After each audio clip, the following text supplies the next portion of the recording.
Pengenalan. Cardiopulmonary resuscitation iaitu CPR adalah prosedur kecemasan yang dilakukan dalam usaha bagi mengekalkan secara manual fungsi otak sehingga langkah selanjutnya dapat dilakukan bagi mengembalikan aliran darah dan pernafasan secara spontan pada seseorang yang jantung berhenti berdegup.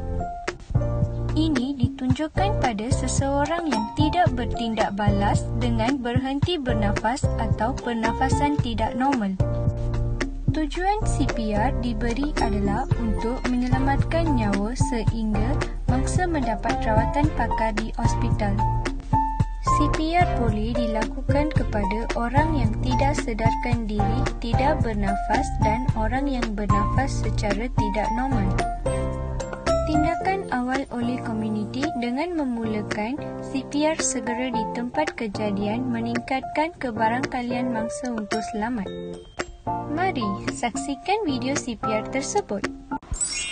Video ringkas CPR. Apa? Tolong. Sekejap. Mek, dia nak tengok. Mana nak bisu ni? Cik semua. Satu je.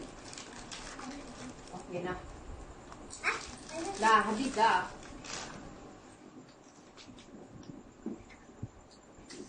Sedap tak? Duduk elok-elok lah.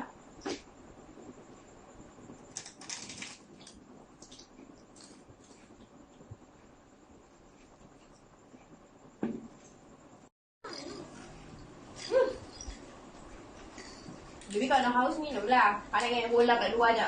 Bola tinggal je. Rengit je bola tadi.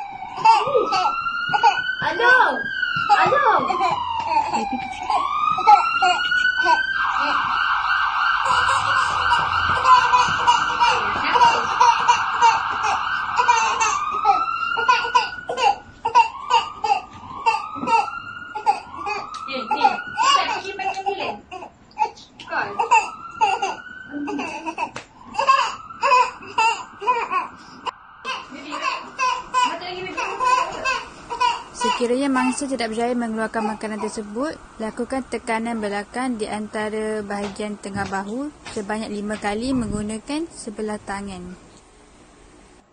Sekiranya tekanan belakang tidak berjaya, lakukan tekanan perut dengan menggunakan sebelah tangan menggenggam dan sebelah lagi tangan menutupi genggaman tersebut sebanyak 5 kali.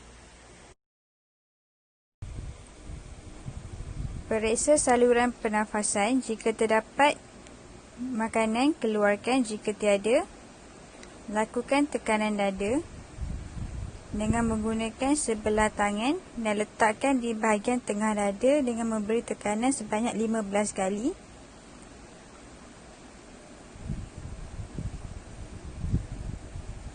Dan 2 kali hembusan. Dan ulang sehingga bantuan sampai. Apakah situasi yang memerlukan CPR? Situasi yang memerlukan CPR seperti tidak bergerak, tiada respon, tidak bernafas dan tiada derutan nadi. Kenapa kita perlu belajar CPR? Kenapa kita perlu belajar CPR? Kerana kejadian serangan jantung di luar hospital sebanyak 350,000 setahun. Petua-petua pertolongan cemas. Petua-petua pertolongan cemas sebagai seorang komuniti. Hubungi 999 segera atau buat penilaian segera dan menyeluruh pada mangsa dan kawasan. Atasi punca kecemasan sekiranya ada atau pindahkan mangsa dari keadaan membahaya. Bertindak dengan waspada dan penuh yakin. Cara terbaik untuk memeriksa pesakit ialah mulai dari muka, kemudian badan dan seterusnya anggota. Perhatikan warna kulit dan air muka pesakit. Bibir kebiruan menunjukkan masalah pernafasan disebabkan kekurangan oksigen. Muka pucat dan berkeringkat adalah tanda-tanda renjatan. Periksa nadi dan pernafasan mangsa. Kawal pendarahan. Dan akhirnya, tentukan tahap kesedaran mangsa.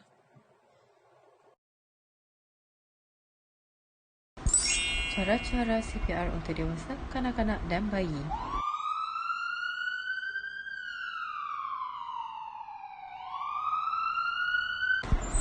Konklusi. 1. Kekal selamat. 2. Cuba untuk bangunkan kanak-kanak tersebut. 3. Mulakan tekanan dada. 4. Teruskan melakukan CPR dan hubungi 911 selepas 2 minit. Refleksi. Assalamualaikum, nama saya Nur Fatishuara binti Rosli. Apa yang saya perolehi daripada penghasilan video CPR ini ialah ia penting untuk kita mempelajari apa itu CPR. Dan sekurang-kurangnya setiap ahli keluarga perlu mempunyai seorang yang tahu tentang bagaimana cara untuk memberi bantuan CPR ketika berlaku kecemasan. Hal ini kerana sekiranya ada di antara ahli keluarga kita yang memerlukan bantuan kecemasan seperti tercekik, lemas dan sebagainya, sekurang-kurangnya ahli keluarga kita sendiri mampu untuk memberi bantuan awal sementara menunggu bantuan daripada hospital sampai. Jadi ia penting untuk kita mempunyai ilmu dalam bantuan kecemasan ini.